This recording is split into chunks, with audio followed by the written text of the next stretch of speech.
the orthoPAC, hosted by Sam Dyer. Welcome to the orthoPAC, where we discuss up-to-date orthopedic topics for the busy clinician.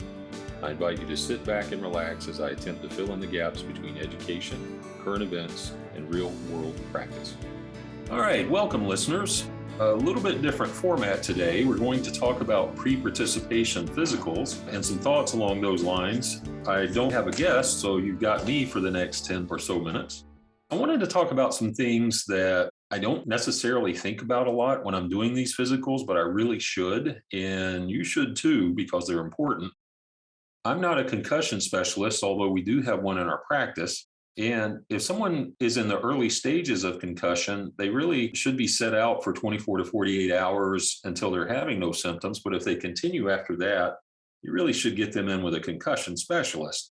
Now, that being said, frequently I'll have someone that had a concussion a year ago, 2 years ago, no symptoms, headaches, no visual status, nothing like that. And I'll clear those folks. But if they've had multiple concussions, i.e. 2 or more, you really should have a neurologist or a concussion management specialist take a look at them and make sure they're okay. I think that's very important. Another thing that we think about, and I usually mention this fairly often, is asthma. Somebody that has exercise-induced asthma or reactive airway disease. It really doesn't require further workup, but if somebody has exercise-induced asthma, I like them to have had an evaluation by the medical provider.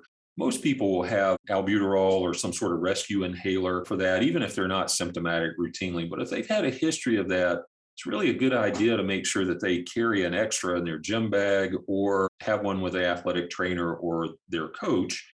That's one of the things that is an easy fix, but if you don't fix it, it could be a big problem. So consider that. And by the way, while we're going through this list is by no means meant to be exhaustive. It's just to remind you of some things. Musculoskeletal. That's what most of us do in orthopedics. I'm sure many of my colleagues have seen these sports physicals before, but it's not uncommon that I'll have somebody come in and they're still having problems and they haven't been released by their treating provider. And that could be another practice. You have to make sure that you don't release somebody.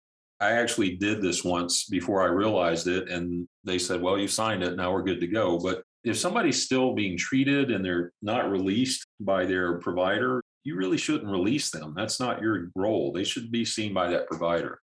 And all of these pre-participation forms will have a spot, cleared to full activity or cleared for full activity if you meet certain criteria.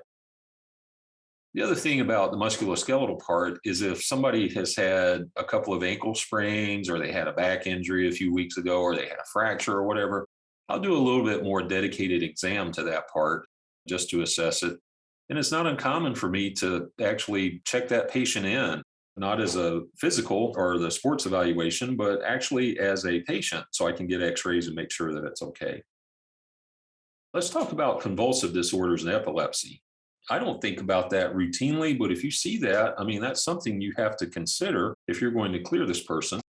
Generally speaking, I think if it's well controlled, and I don't know the time frame that they might have had a seizure, but if it's well controlled, there's really no restrictions except for activities like scuba diving or hang gliding or something like that.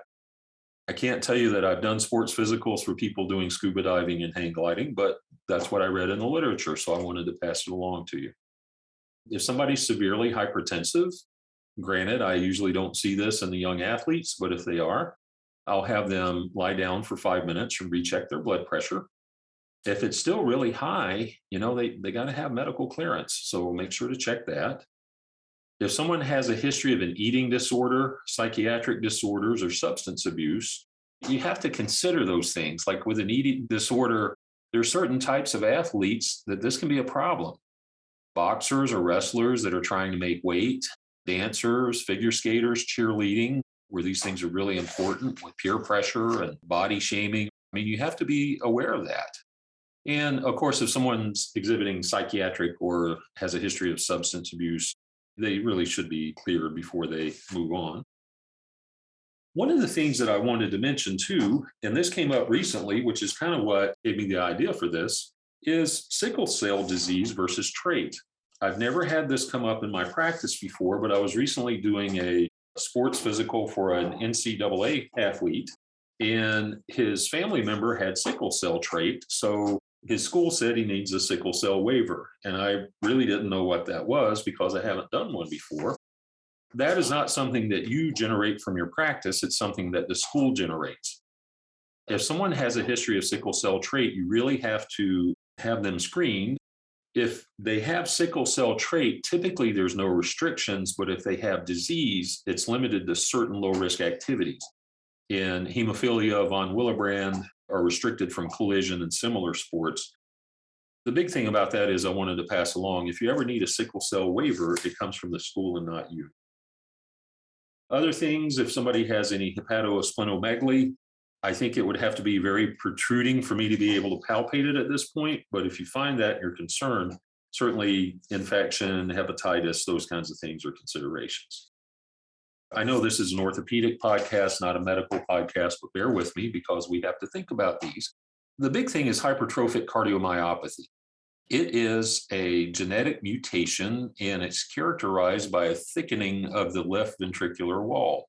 And there are different categories of that. I'm not a cardiology PA, so I'm not going to go through everything. But basically, if they have obstructive hypertrophic cardiomyopathy or HCM, it impedes the mitral valve opening.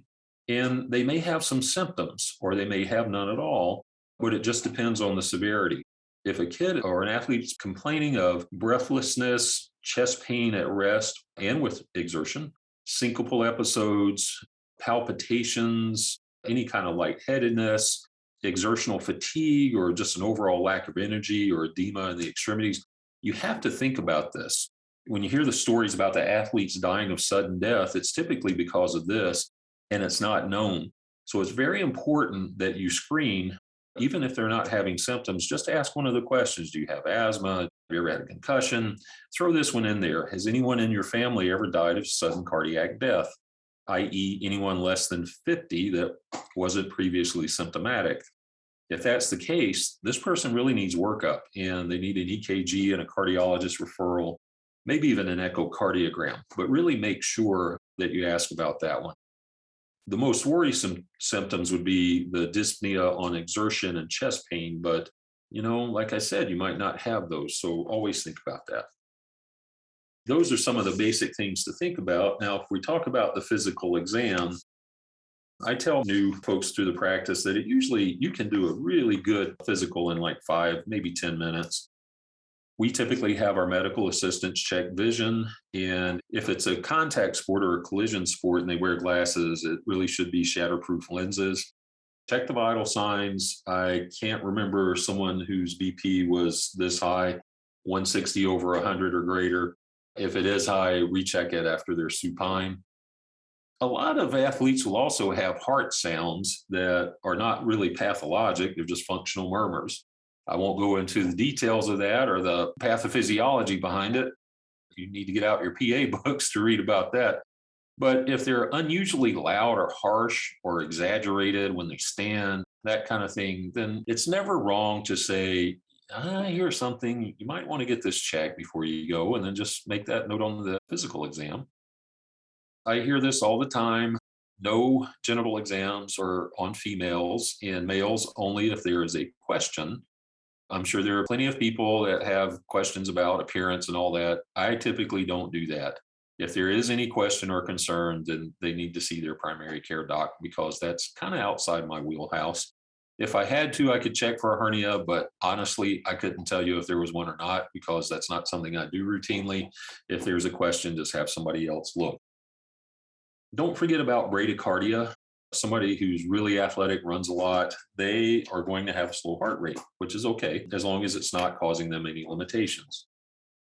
The best way to think about the exam, in my opinion, is think of it like you're doing a pre-op evaluation. You're checking the organ systems, you're doing a quick heart lung, checking the joints, range of motion, strength, joint stability. I'll usually check the knees, I'll check the elbows. And if there's a concern, like I'd said earlier, from a relatively recent injury or they have any concerns about anything, I'll ask and I'll do an exam on it and make sure that we cover it. The last thing that I'll leave you with is that from what I could tell, it's no longer required to check for scoliosis. I'm not really sure why that is. I have found many kids who have scoliosis, and I'm the first one to find it. So I would say Even if it's not recommended by the guidelines, might as well check it. If it's obvious, get them in with a spine person. All right. Well, that's all I've got for today. I just wanted to go over some basics of the pre-participation physical. I hope you find it helpful. And if you like these, where we just do a quick me discussing something relevant to the PA practice, we might do some more of these in the future. If you hate it and you really want to hear the other person talking and me just asking the questions, we can certainly do that format as well. So let us know, drop us a line, let us know how we're doing. All right. Thanks a lot, guys.